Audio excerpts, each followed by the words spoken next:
Class 9th lesson number 4 structure of atom आज हम start कर रहे हैं।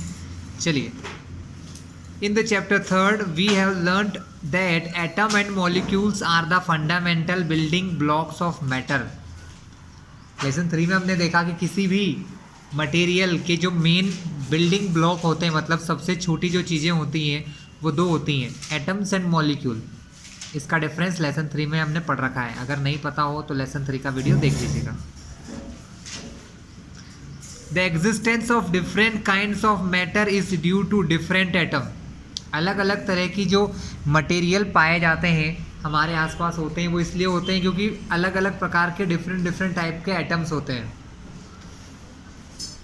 Now the question arise, what makes the atom of an one element different from the atom of another. लेकिन दो अलग अलग एलिमेंट के जो एटम्स होते हैं वो एक दूसरे से अलग कैसे होते हैं। Are atoms really indivisible. क्या एटम्स सही में सबसे छोटे होते हैं? एटम से छोटा कुछ और नहीं होता क्या? एज प्रपोज्ड बाय डाल्टन, और are there smaller constituent inside the atom. या कुछ और छोटी चीज़ भी है जो एटम के अंदर पाई जाती है। We shall find out the answer to this question in this chapter. इस प्रकार के क्वेश्चंस के आंसर हमें इस चैप्टर में देखने को मिलेंगे। कि कौन से क्वेश्चन के आंसर, कि दो एलिमेंट के एटम किन चीज़ों में एक दूसरे से अलग होते हैं, और क्या एटम सबसे छोटी चीज़ है। We will learn about subatomic particle and the various models that have been proposed to explain how these particles are arranged within the atom। मतलब हम अब पढ़ने वाले हैं कि एटम के अंदर भी कुछ छोटी छोटी चीज़ें होती हैं जिन्हें हम कहते हैं सब एटॉमिक पार्टिकल्स। क्या कहते हैं स्टूडेंट? सब एटॉमिक पार्टिकल जो एटम के अंदर होते हैं, और ये किसी एटम में किस प्रकार अरेंज होते हैं, ये सब चीज़ें हम अब इस लेसन में पढ़ने वाले हैं। A major challenge before the scientists at the end of 19th century was to reveal the structure of atom as well as explain its important properties। मतलब 19th सेंचुरी स्टार्ट होने से पहले हमारे साइंटिस्ट जो थे उनको एटम का structure नहीं पता था। ठीक है। The elucidation of the structure of atom is based on the series of experiment। फिर क्या हुआ? बहुत सारे एक्सपेरिमेंट हुए और उसके हिसाब से हमें किसी स्ट्रक्चर, किसी एटम का स्ट्रक्चर धीरे धीरे पता चलता गया।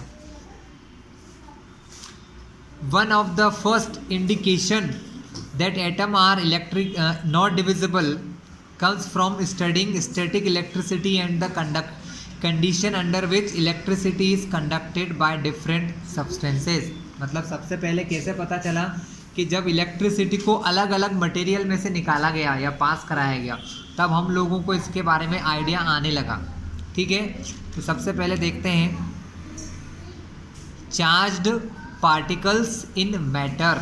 क्लास, ये चार्ज पार्टिकल क्या होते हैं ध्यान से समझिएगा। Charge particle in matter. Class, charge का मीन्स क्या है? जैसे कि हमारा वज़न या हमारा मास होता है क्लास, उसी प्रकार चार्ज भी किसी मटेरियल की एक फंडामेंटल प्रॉपर्टी होती है। फंडामेंटल प्रॉपर्टी मतलब जो होती है, ठीक है, उसमें हम कुछ ना कर सकते हैं ना चेंज कर सकते हैं। तो चार्ज पार्टिकल यानी चार्ज एक फंडामेंटल प्रॉपर्टी होती है। लेकिन होता क्या है कि जो बॉडी चार्ज होती है वो किसी दूसरी बॉडी को अपनी ओर अट्रैक्ट कर सकती है या रिपल कर सकती है।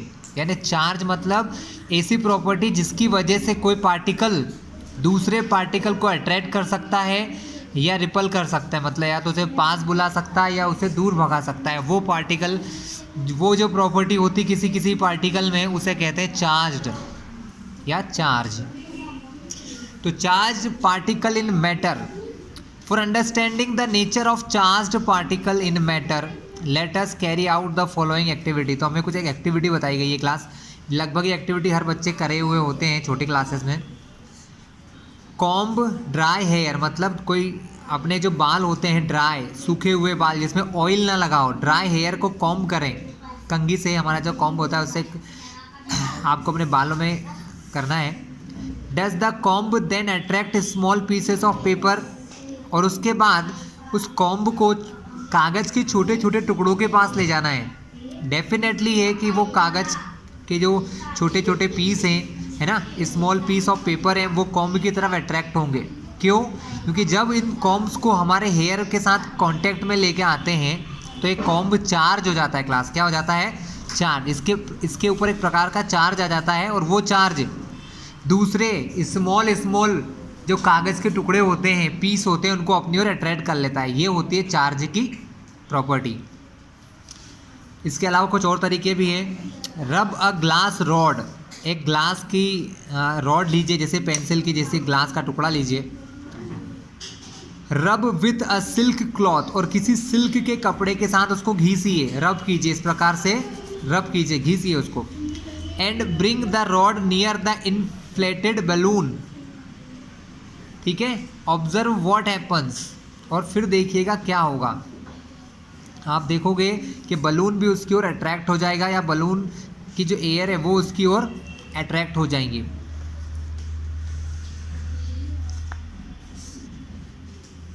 From these activities can we concluded that on rubbing two object together, मतलब जब दो ऑब्जेक्ट को एक दूसरे के साथ रब करते हैं, रब करना मतलब घीसना या रगड़ना, दे बिकम इलेक्ट्रिकली चार्ज्ड, तब वो क्या होते हैं?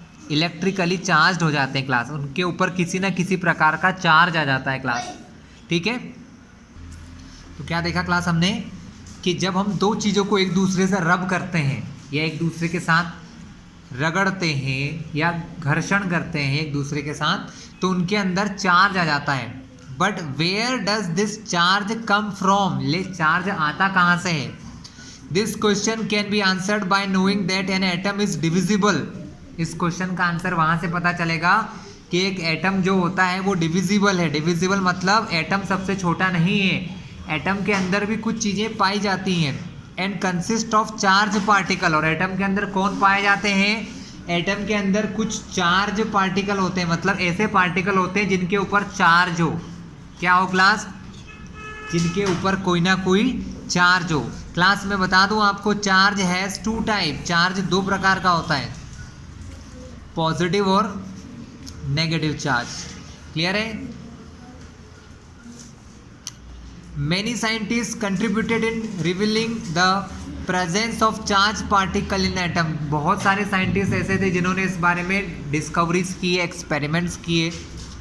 It was known by 1900 that the atom was indivisible particle but contained at least one subatomic particle. उन्होंने ये पता लगाया कि इसके अंदर कम से कम एक प्रकार का कोई सा ना कोई सा पार्टिकल पाया जाता है। उस पार्टिकल को कहते हैं सब एटॉमिक पार्टिकल, मतलब एटम के अंदर आने वाला पार्टिकल, जिसका नेम है क्लास इलेक्ट्रॉन।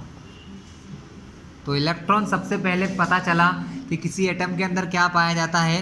इलेक्ट्रॉन पाया जाता है, और वो इलेक्ट्रिकली नेगेटिव चार्ज होता है। मतलब इलेक्ट्रॉन के ऊपर कैसा चार्ज होता है? माइनस चार्ज होता है। J Thomson, even before the electron was identified, E. Goldstein in 1886 discovered the presence of new radiation in a gas discharge and called them canal rays. These rays were positively charged radiation which ultimately led to the discovery of another subatomic particle. This subatomic particle had a charge equal in magnitude but opposite in sign to that of electron. तो class क्या हुआ? एक और scientist थे Goldstein, उन्होंने 1886 में एक प्रकार की रेज यानी होती है क्लास किरणें, जैसे सन की रेज होती है ना, उस टाइप की रेज डिस्कवर की थी इन्होंने, जिन रेज को कैनाल रेज कहते हैं। These raise were positively charge. ये रेज कैसी थी? ये जो किरणें या रेज उन्होंने डिस्कवर की थी, इनके अंदर पॉजिटिव चार्ज होता था, लेकिन डिस्कवर नहीं कर पाए थे ये। तो बाद में फ्यूचर में ये इसकी डिस्कवरी हुई थी, तो एक नया टाइप का पार्टिकल भी पता चला हमको जो कि पॉजिटिव चार्ज था। इलेक्ट्रॉन का पता पहले लगा लिया था जे थॉमसन ने, उसके बाद एक और चार्ज पार्टिकल का पता चला, ठीक है, जो पॉजिटिव होता था। इलेक्ट्रॉन कैसा चार्ज है क्लास? इलेक्ट्रॉन एक पार्टिकल है एटम के अंदर जिस पर माइनस का चार्ज होता था। उसके अलावा बाद में पता चला कि इसके अंदर एक और पार्टिकल है जिस पर पॉजिटिव चार्ज होता था क्लास। कैसा चार्ज होता है? पॉजिटिव चार्ज होता है और उसे कहते हैं प्रोटॉन। दोनों के ऊपर चार्ज बराबर होता है, बट इलेक्ट्रॉन पर माइनस चार्ज होता है, प्रोटॉन पर प्लस चार्ज होता है। ठीक है, एक माइनस का चार्ज है, एक प्लस का चार्ज है, बट चार्ज इक्वल अमाउंट में होता है। Its mass was approximately 2000 times as that of the electron. लेकिन जो पॉजिटिव पार्टिकल है प्रोटॉन, उसका मास जो होता था ना, वो इलेक्ट्रॉन के मास से 2000 टाइम्स ज़्यादा होता था। It was given the name of proton. उसे क्या नाम दिया गया क्लास? प्रोटॉन दिया गया। In general an electron is represented by E minus. Electron को रिप्रेजेंट करने के लिए ई लिखा जाता है और उसके ऊपर माइनस का साइन लगाते हैं, जस्ट लाइक दिस। इलेक्ट्रॉन और उस पर ऐसा माइनस का चार्ज, वो क्या कहलाता है? इलेक्ट्रॉन का सिंबल है ये class. In the same way P plus किसका साइन है? एक प्रोटॉन का साइन है। The mass of proton is taken as 1 unit and its charge as +1। Means proton का जो मास होता है क्लास, उसे कहते हैं 1 यूनिट मास, और इसके चार्ज को कहा जाता है +1। The mass of electron is considered to be negligible. Electron का मास बिल्कुल नेग्लिजिबल माना जाता है। नेग्लिजिबल मतलब बहुत बहुत बहुत से भी ज़्यादा, बहुत कम। एंड इट्स चार्ज इज -1, और उसका चार्ज कितना माना जाता है? इलेक्ट्रॉन पर -1 चार्ज माना जाता है क्लास। क्लियर हुआ? तो अभी तक दो चीज़ों के बारे में जानकारी पता चल गई थी कि किसी एटम के अंदर दो प्रकार के पार्टिकल होते हैं। इलेक्ट्रॉन जिन पर E-, ये उनका सिंबल है, इनके ऊपर -1 चार्ज होता है, माइनस को शो करता है, और प्रोटॉन पर +1 चार्ज होता है। ये प्लस क्या शो करता है कि इस पर प्लस का चार्ज है, ये माइनस शो करता है कि इलेक्ट्रॉन पर माइनस का चार्ज है। लेकिन दोनों के चार्ज एक दूसरे से इक्वल होते हैं क्लास। कैसे होते हैं? They have equal charges. कैसे चार्जेस होते हैं दोनों के ऊपर? Equal. It seemed that an atom was composed of proton and electron. ये माना गया, ये देखा गया कि कोई एटम के अंदर इलेक्ट्रॉन्स और प्रोटॉन दोनों पाए जाते हैं। Mutually balancing their charges. इस प्रकार होते हैं कि वो एक दूसरे के चार्ज को कैंसिल कर दें। प्लस और माइनस जब कैंसिल होते हैं तो क्लास न्यूट्रल हो जाता है। और हमारा एटम जो होता है ना, हमारे एटम कैसे होते हैं? न्यूट्रल होते हैं। इसीलिए ये माना गया कि किसी एटम के अंदर जितने प्रोटॉन्स होते हैं उतने ही इलेक्ट्रॉन्स भी होते हैं। दैट इज़ वाई, इसी वजह से वो एक दूसरे के चार्ज को कैंसिल कर कर एटम को न्यूट्रल बना देते हैं। For वेयरस electron could easily be removed of but not proton. It is also appeared that the protons were in the interior of atom. ये देखा गया कि जो प्रोटॉन होते हैं वो एटम के बिल्कुल सेंटर में रहते हैं क्लास, बहुत अंदर रहते हैं, बहुत अंदर की तरफ रहते हैं एटम के इंटीरियर में। जबकि इलेक्ट्रॉन जो होते हैं ना, वो एटम में बाहर की तरफ कहीं पर रहते हैं, जिनको आसानी से बाहर निकाला जा सकता है क्लास, जिनको ईजीली या आसानी से एटम से बाहर निकाला जा सकता है। Now the big question was, what sort of structure did these particles of the atom form? We will find the answer to this question below. Means ये है क्लास कि ये इलेक्ट्रॉन और ये प्रोटॉन किस प्रकार शॉर्टिंग है, मतलब किस प्रकार जमे हुए होते हैं। ठीक है, इसके लिए हम आगे देखते हैं, आगे का डिस्कशन देखते हैं क्लास। चलिए नेक्स्ट पेज पर टर्न करते हैं क्लास। कुछ क्वेश्चंस है। What are canal rays? तो canal rays positive charge raise होती हैं। क्या होती हैं? पॉजिटिव चार्ज रेज होती हैं। If an electron contains 1 electron and 1 proton, अगर किसी एटम के अंदर एक इलेक्ट्रॉन है एंड 1 प्रोटॉन है, will it carry any charge or not? तो क्या एटम के ऊपर कोई चार्ज होगा? एटम के ऊपर कोई चार्ज नहीं होगा। एक इलेक्ट्रॉन का चार्ज -1, एक प्रोटॉन का चार्ज +1, माइनस प्लस माइनस, 1 में से 1 गया तो 0। तो एटम के ऊपर कोई चार्ज नहीं होगा। इलेक्ट्रॉन पर -1, प्रोटॉन पर +1, लेकिन एटम कैसा होगा? न्यूट्रल होगा। कैसा होगा क्लास? न्यूट्रल। चलिए आगे देखते हैं, the structure of atom. Atom का स्ट्रक्चर कैसा है? स्ट्रक्चर मतलब उसके अंदर की बनावट कैसी है या उसके अंदर कौन कौन है, कैसा है, ये देखते हैं। We have learned Dalton's atomic theory in the chapter 3। Chapter 3 में हमने डाल्टन्स की थ्योरी देखी है, which suggested that the atom was indivisible and indestructible. उन्होंने क्या कहा था कि एटम कैसा है? इनडिविजिबल है, मतलब उसको और छोटी चीज़ों में डिवाइड नहीं कर सकते हैं, एंड इनडिस्ट्रक्टिबल, और ना ही उसे मिटाया जा सकता है। But the discovery of two fundamental particle, लेकिन जैसे ही हमने दो चीज़ों के बारे में पता लगाया, इलेक्ट्रॉन और प्रोटॉन के, inside the atom, led to the failure of this aspect of Dalton atomic theory. तब यहाँ पर डाल्टन की थ्योरी बिल्कुल फेल हो गई। डाल्टन ने क्या कहा कि एटम इंडिविजिबल है, उसके अंदर और कुछ भी नहीं है, लेकिन हमने तो इलेक्ट्रॉन प्रोटॉन ढूंढ लिए हैं, यानी उनकी थ्योरी गलत हो चुकी है। It was then considered necessary to know how electron and protons are arranged within an atom. तब ये सोचने में आया कि इलेक्ट्रॉन और प्रोटॉन किसी एटम में किस प्रकार रहते हैं। For explaining this many scientist proposed various atomic model. बहुत सारे साइंटिस्ट ने अपने अपने एटॉमिक मॉडल्स हमको दिए। J Thomson was the first one two propose a model for the structure. J Thomson ने सबसे पहले एक मॉडल दिया जिसे कहते हैं Thomson's model of an atom, जिसे कहा जाता है Thompson model of an atom. Thompson model of an atom.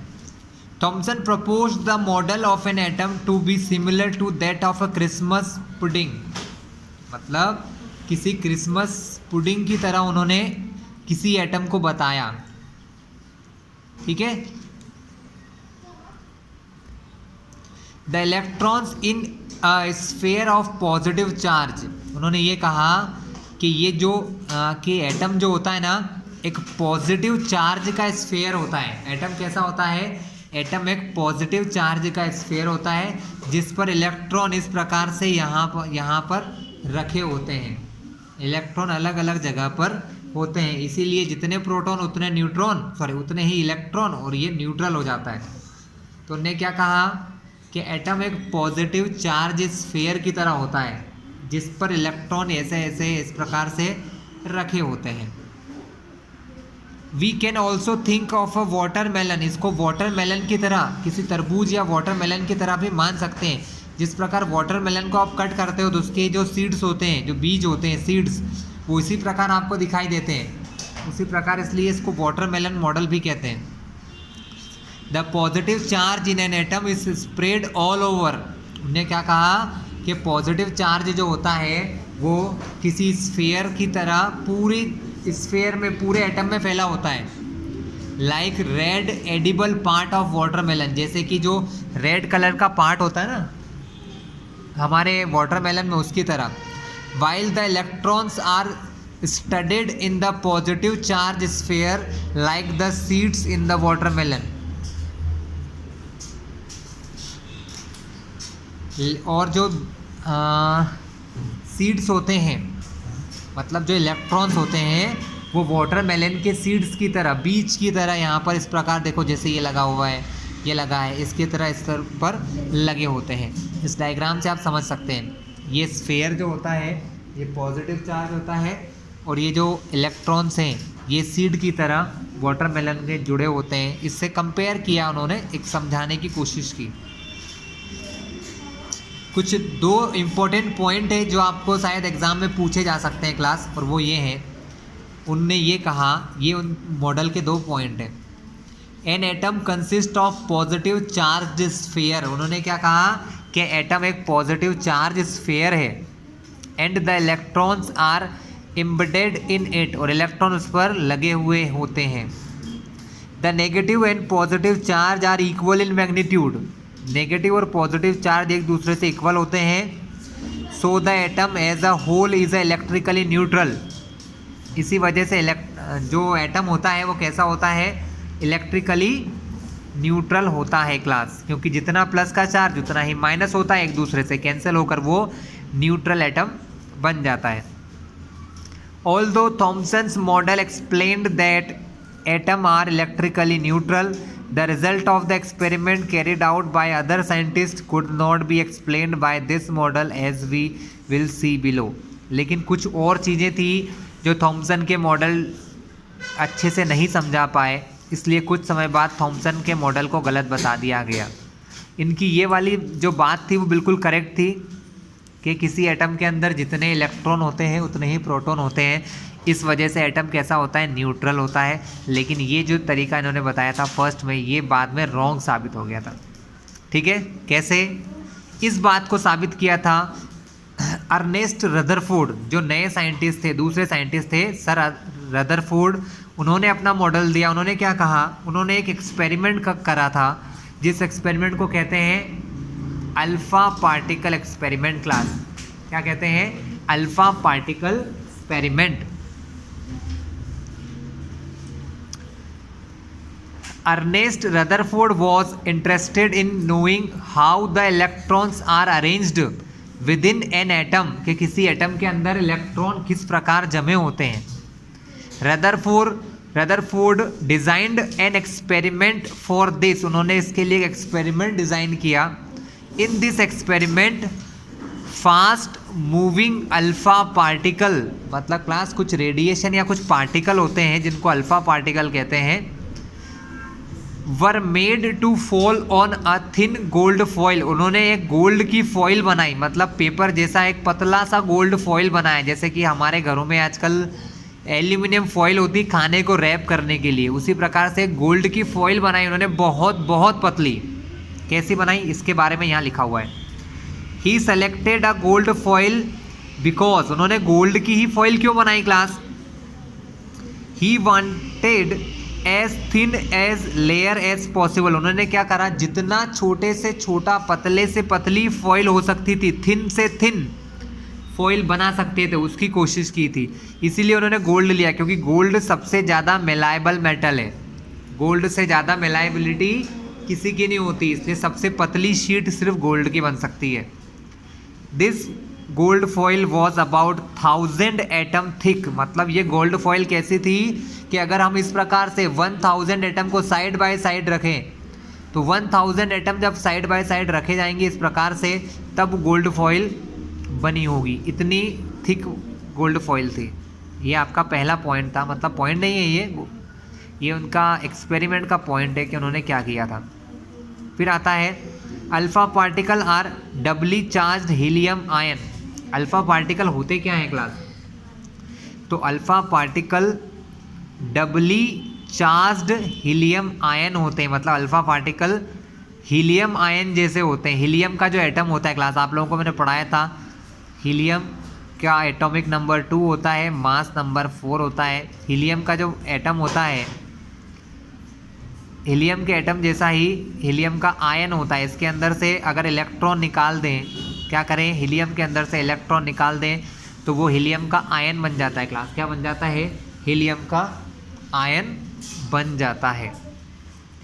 तो डबली चार्ज्ड हीलियम आयन जो होते हैं ना, उनको कहते हैं alpha particle. Since they have a mass 4 unit, alpha particle का मास कितना होता है class? 4 unit is the mass of alpha particle, और उनके ऊपर 2 यूनिट पॉजिटिव चार्ज होता है क्लास। कितना चार्ज होता है? 2 यूनिट पॉजिटिव चार्ज होता है। इट वॉज एक्सपेक्टेड दैट, ये माना गया, alpha particle would be deflected by the sub atomic particle in the gold atom. मतलब कि जब आपने किसी गोल्ड की फॉइल के ऊपर यहाँ से अल्फ़ा पार्टिकल डालना चालू किया, ऐसे ऐसे करके, जैसे पानी की बौछार करते हैं, उसी प्रकार इन्होंने गोल्ड की फॉइल के ऊपर, किसके ऊपर? गोल्ड की फॉइल के ऊपर अल्फ़ा पार्टिकल की बौछार की, बम्बार्डमेंट किया। ठीक है, और क्या माना गया कि जो सब एटॉमिक पार्टिकल होंगे वो इस अल्फ़ा पार्टिकल को डिफ्लेक्ट करेंगे। डिफ्लेक्ट मतलब अलग अलग दिशाओं में, अलग अलग डायरेक्शन में धका देंगे। Since the alpha particle were much heavier than the proton, alpha particle जो है वो प्रोटॉन से काफ़ी हैवियर है। He did not expect to see large deflection, तो उन्हें बहुत ज़्यादा डिफ्लेक्शन देखने को नहीं मिला। क्यों देखने को नहीं मिला? क्योंकि अल्फ़ा पार्टिकल बहुत ही भारी या हेवी पार्टिकल होते हैं। चलिए पेज टर्न करते हैं क्लास। ये क्लास इसका एक एक्सपेरिमेंटल अरेंजमेंट है, मैं बता दूं आपको। ये क्या है? ये गोल्ड की फॉइल है जो नीचे दिखाई दे रही है, जहाँ पर ये गोल गोल एटम्स है। क्लास क्या है? ये गोल गोल एटम्स हैं अलग अलग। ये गोल्ड के एटम है, जितने भी ये स्फेरिकल गोल दिखाई दे रहे हैं ये सब गोल्ड के एटम है। और ये जो लाइंस दिख रही हैं, these are the alpha particle stream, ये अल्फ़ा पार्टिकल की स्ट्रीम है। देख लीजिए आप ध्यान से, ये क्या हो रहा है? कुछ कुछ टकरा रहे हैं, जैसे अल्फ़ा पार्टिकल यहाँ आया, यहाँ टकरा कर डिफ्लेक्ट हो गया। ये अल्फ़ा पार्टिकल यहाँ आया, इससे टकराया और डिफ्लेक्ट हो गया। ठीक है, कुछ डिफ्लेक्ट हुए तो थोड़ा सा डिफ्लेक्ट हुए, है ना। तो इस एक्सपेरिमेंट को पूरा करने के बाद कुछ पॉइंट्स रदरफोर्ड ने हमें दिए थे, जिन्हें कहा जाता है पोस्टुलेट्स ऑफ रदरफोर्ड मॉडल, जो हम देख लेते हैं। क्या ऑब्जर्वेशन हुआ? अल्फ़ा पार्टिकल का ऑब्जर्वेशन ये हुआ class, most of the fast moving alpha particle, मतलब बहुत सारे अल्फ़ा पार्टिकल पास्ड स्ट्रेट, मतलब सीधे चले गए। देखिए आप, ये देखिए कितने सारे पार्टिकल हैं जो बिल्कुल सीधे निकल गए, किसी भी एंगल पर मुड़े नहीं, किसी भी एंगल पर डिफ्लेक्ट नहीं हुआ। जैसे ये देखो, ये यहाँ गया है, डिफ्लेक्ट हो गया, लेकिन बहुत सारे सीधे चले गए। ये कैसे चले गए? सीधे चले गए, बिना डिफ्लेक्शन के आगे बढ़ चुके हैं।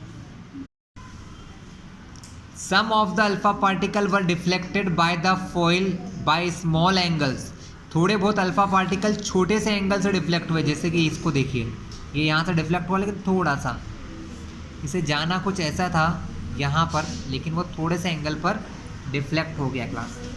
ठीक है, मीन्स कुछ पार्टिकल कुछ स्मॉल एंगल से क्लास डिफ्लेक्ट हुए, थोड़े से एंगल से, है ना, बहुत ज़्यादा एंगल से डिफ्लेक्ट नहीं हुए। And surprisingly 1 out of every 12,000, मतलब 12,000 अल्फा पार्टिकल में से सिर्फ एक अल्फा पार्टिकल ऐसा था दैट अपीयर्ड टू रीबाउंड, जो टकरा कर फिर से वापस आ गया। जैसे कि ये देखो, इसमें सीधा एरो दिख रहा है जाने का, और यहाँ से वापस आने का एरो भी दिखाई दे रहा है। मतलब क्या हुआ? ये सीधे सीधे गया भी और टकरा कर वापस भी आ गया।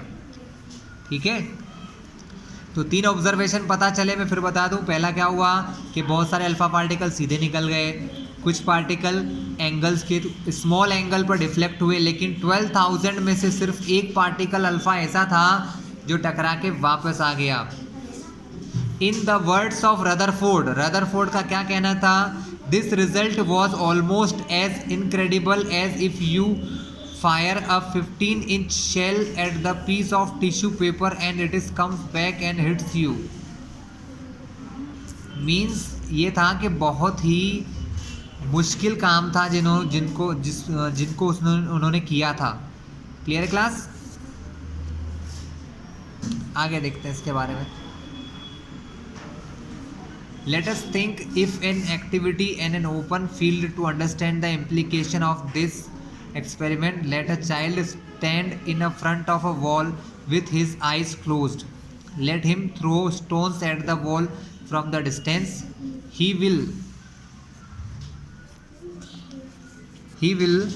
hear a sound when each stone strike the wall. मतलब उन्हें जब वो कोई बच्चा है, उसको हमने आँखें बंद करके पत्थर फेंकने को कहा है, और अगर वो पत्थर दीवार से टकराता है तो उसे समझ में आ जाता है कि स्ट्राइक कर रहा है।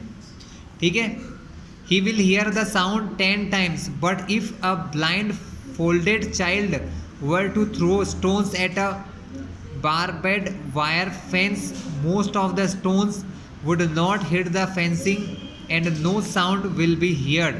This is because there are lots of gaps in the fence which allow the stone to pass through them. मतलब ये है क्लास। और अगर अब हम क्या करें, एक वायर वॉल के प्लेस पर एक वायर रख दें ऐसे, जैसे कि ये पूरी एक वॉल है, जब हम पार्टिकल डालेंगे तो यहाँ कहीं ना कहीं टकराएगा, लेकिन अगर एक वायर रख दें और उस वायर को उसको थ्रो करने का कहें तो क्या होगा, हर एक स्टोन इस वायर पर टच नहीं करेगा, बहुत सारे यहाँ से या कहीं कहीं से बाहर निकल जाएंगे। ठीक है, इसी प्रकार का एक्सपेरिमेंट से उन्होंने आंसर दिया। रदरफोर्ड ने क्या कहा कि बहुत सारे पार्टिकल सीधे निकल गए थे, अल्फा पार्टिकल सीधे सीधे चले गए थे, तो उन्होंने ये कहा कि most of the space inside the atom is empty, मतलब किसी एटम के अंदर की बहुत सारी जगह खाली है। बिकॉज, ऐसा क्यों कहा उन्होंने, because most of the alpha particles passed through the gold foil without getting deflected, बिना डिफ्लेक्ट हुए, बिना किधर ही मुड़े हुए बहुत सारे अल्फा पार्टिकल सीधे निकल गए। ये क्या बताते हैं कि एटम के अंदर की बहुत सारी जगह खाली या एम्प्टी है। ठीक है, very few particle were deflected from there path, बहुत कम पार्टिकल ऐसे थे जो अपने पाथ से डिफ्लेक्ट हुए। डिफ्लेक्ट मतलब भटके किसी एंगल पर, जैसे इस पार्टिकल को देखिए ये आ रहा है और इधर मुड़ चुका है, जबकि उसे जाना कहाँ था, सीधे। ठीक है, इंडिकेटिंग दैट, इससे क्या पता चल रहा है, the positive charge of the atom occupies very little space. इसका मतलब है कि जैसा कि थॉमसन ने कहा था इससे पहले कि चार्ज तो पूरे स्फेयर पर फैला हुआ है, ऐसा नहीं है, चार्ज बहुत कम जगह में रखा हुआ है एटम में। उन्होंने क्या कहा कि पॉजिटिव चार्ज बहुत थोड़ी जगह में रखा हुआ है, सारी जगहों पर पॉजिटिव चार्ज नहीं है। A very small fraction of alpha particle were deflected bye 180 degree, और बहुत ही कम ऐसे अल्फा पार्टिकल थे जो टकरा के वापस अपने पाथ में आ गए, मतलब 180 डिग्री पर डिफ्लेक्ट हुए। कितने डिग्री पर डिफ्लेक्ट हुए, 180 डिग्री पर डिफ्लेक्ट हुए। कैसे क्लास, ऐसे कि जैसे सीधे जा रहे हैं, यहाँ टकराए और वापस से इधर ही आ गए, इसको कहते हैं 180 डिग्री डिफ्लेक्शन। जैसा कि कहाँ है, यहाँ पर है, ये सीधा गया, टकराया और वापस आ गया। इससे उन्होंने क्या बताया, indicating that all the positive charge and mass of the gold atom were concentrated in a very small volume within the atom। मतलब उन्होंने ये कहा कि पूरे एटम का मास और पॉजिटिव चार्ज एटम के बीचों बीच में एक छोटी सी जगह में रखा हुआ है। कहाँ रखा हुआ है, एक छोटे से प्लेस में रखा गया है। From the data he also calculate that the radius of nucleus, उन्होंने उस छोटी सी जगह को क्या नाम दिया, उन्होंने उस छोटी सी जगह को नाम दिया न्यूक्लियस, जहाँ पर कौन रहता है, मास ऑफ द एटम और पॉजिटिव चार्ज रहता है, उसको उन्होंने नाम दिया न्यूक्लियस। ठीक है, from the data he also calculate, उन्होंने कैलकुलेट किया that the radius of nucleus is about 10 to the power 5 times the less than the radius of atom। इनका मतलब ये है, क्लास में नीचे समझाता हूँ, कि एटम इतना बड़ा है तो उसके अंदर जो उसका मास है और जो पॉजिटिव चार्ज है वो बिल्कुल छोटा सा है, इतना सा है। बाकी जो जगह दिखाई दे रही है ये एम्प्टी या खाली होती है। कैसी होती है, एम्प्टी या खाली होती हैं। बस थोड़ी सी जगह ऐसी है जहाँ पर सेंटर में पॉजिटिव चार्ज और मास रहता है, जिसको हम कहते हैं न्यूक्लियस ऑफ एटम। क्या कहते हैं क्लास, न्यूक्लियस ऑफ एटम कहा जाता है।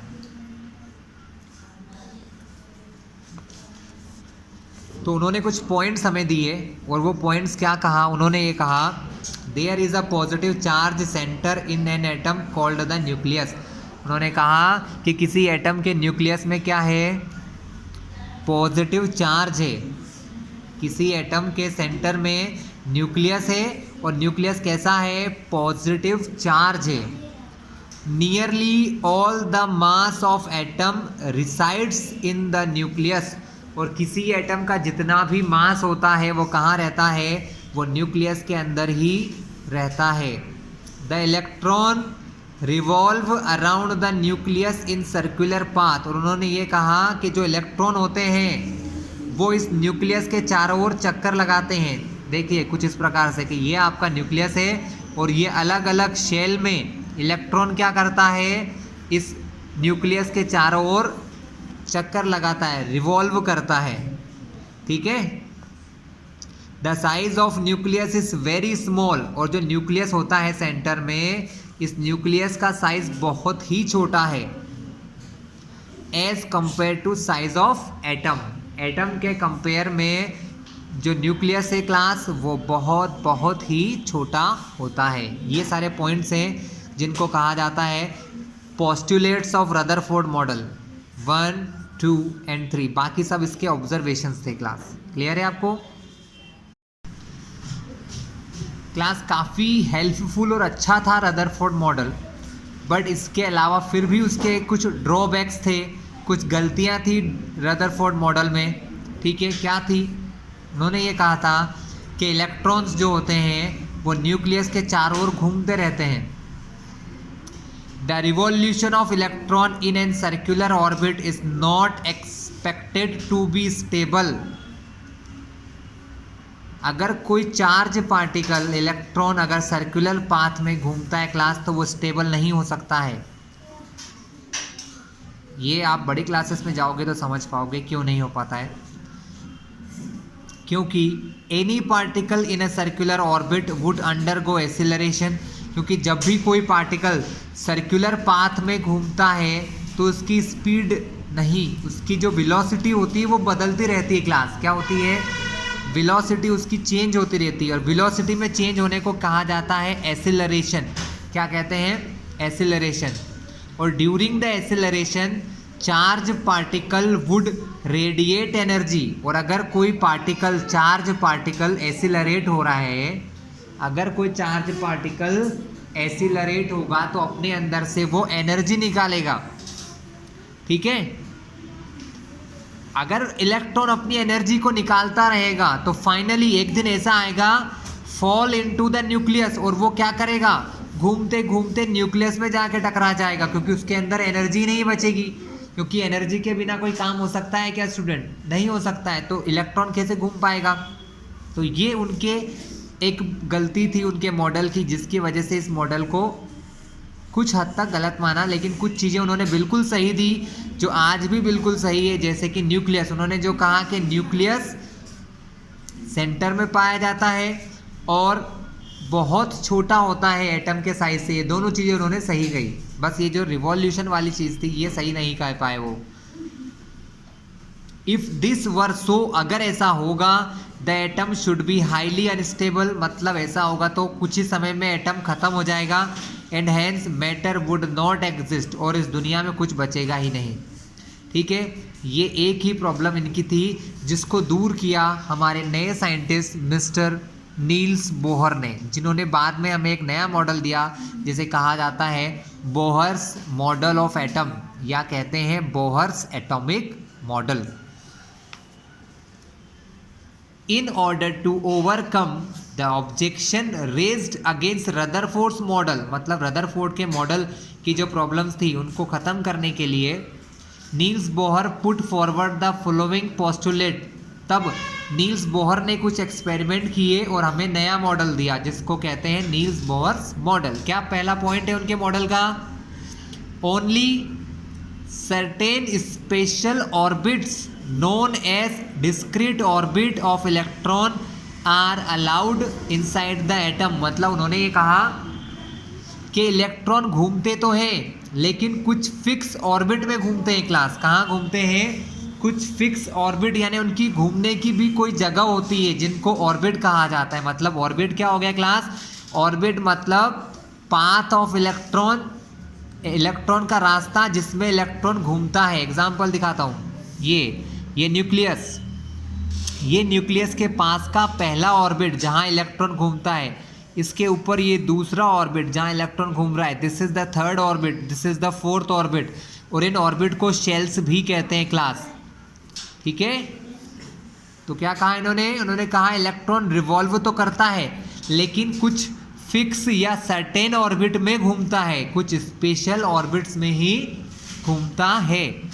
ठीक है, वाइल रिवॉल्विंग इन डिस्क्रीट ऑर्बिट, और जब वो इस ऑर्बिट में घूमता है the electron do not radiate energy, और उसके अंदर से कोई एनर्जी नहीं निकलती है। और अगर एनर्जी नहीं निकलेगी तो वो हमेशा घूमता रहेगा। ठीक है, स्टॉप नहीं होगा। ठीक है। These orbits और shells are also called energy levels, इनको हम एनर्जी लेवल्स भी कहते हैं क्लास। क्या कहा जाता है?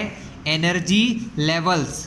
Energy levels in an atom are shown in the figure, ये इस फिगर में दिए हुए हैं। जैसे पहले ऑर्बिट को कहा जाता है के शेल, मतलब उसको शेल भी कह सकते हैं, ऑर्बिट भी कह सकते हैं, एनर्जी लेवल भी कह सकते हैं।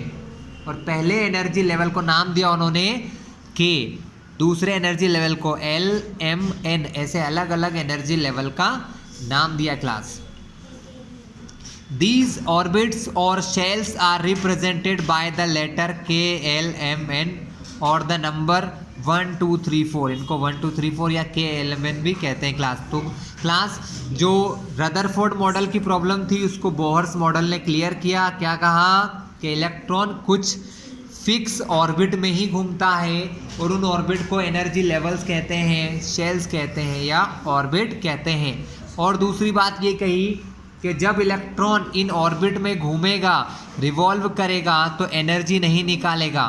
Do not radiate energy. Clear है क्लास? चलिए आगे देखते हैं class. Here is some questions, कुछ क्वेश्चंस दिए हैं। जैसे on the basis of Thomson model of an atom explain how the atom is neutral as a whole. मतलब एटम न्यूट्रल क्यों होता है? क्योंकि उसके अंदर जितने इलेक्ट्रॉन होते हैं उतने ही प्रोटॉन होते हैं। इलेक्ट्रॉन का माइनस चार्ज प्रोटॉन के प्लस चार्ज को कैंसिल करके उसको न्यूट्रल जीरो बना देता है। ठीक है, सेकेंड आंसर क्या होगा? On the basis of Rutherford model an atom which is subatomic particle is present in the nucleus. Rutherford के हिसाब से न्यूक्लियस के अंदर कौन पाया जाता है?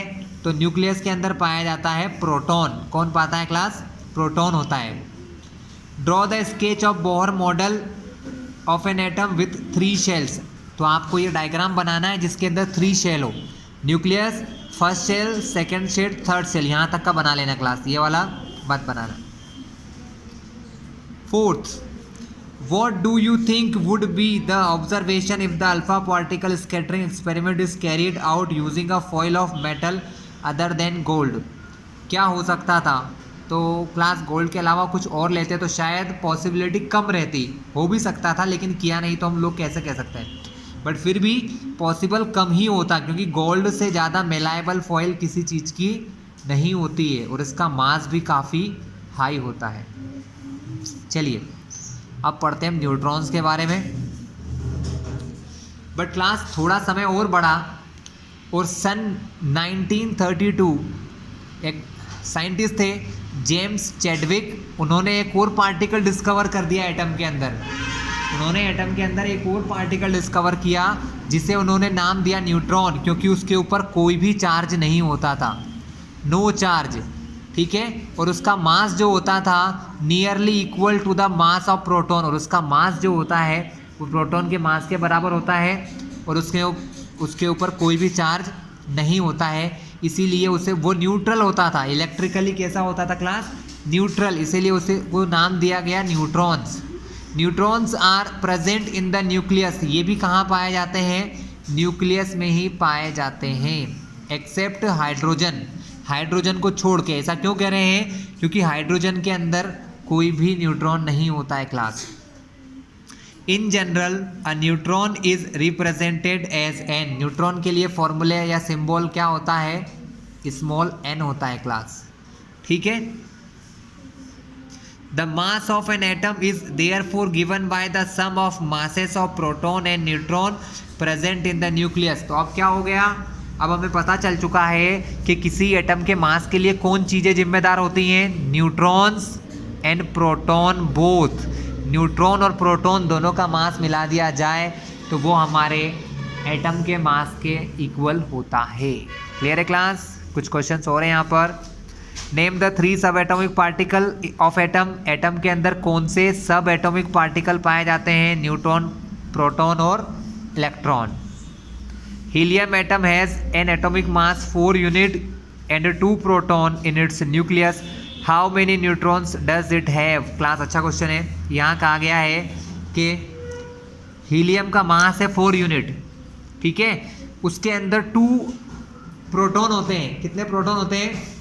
2। अभी हमने क्या देखा था कि न्यूट्रॉन और प्रोटॉन को मिला दें तो किसी भी एटम का मास हो जाएगा। तो हमको क्या कहा गया है कि न्यूट्रॉन और प्रोटॉन मिलाकर हीलियम का मास कितना है? 4 है, लेकिन इसके अंदर प्रोटॉन कितने हैं? 2 है। तो प्रोटॉन के प्लेस पे हम क्या लिखेंगे? प्रोटॉन के प्लेस पे हम लिख देंगे 2, n वैसा ही रहेगा। नेक्स्ट स्टेप में क्या होगा? 2 प्रोटॉन इधर जाएंगे तो प्लस से क्या बन जाएंगे? माइनस। 4 में से 2 माइनस होगा तो क्या बचेगा? 2, यानी कि उसके अंदर न्यूट्रॉन भी कितने हैं? 2 न्यूट्रॉन 2 प्रोटॉन मिलके कितना मास हो गया? 4 यूनिट मास हो गया। तो क्लास ये था हमारा आज का वीडियो। इसका जो रेस्ट और बचा हुआ पार्ट है वो मैं आपको नेक्स्ट वीडियो में एक्सप्लेन करूँगा।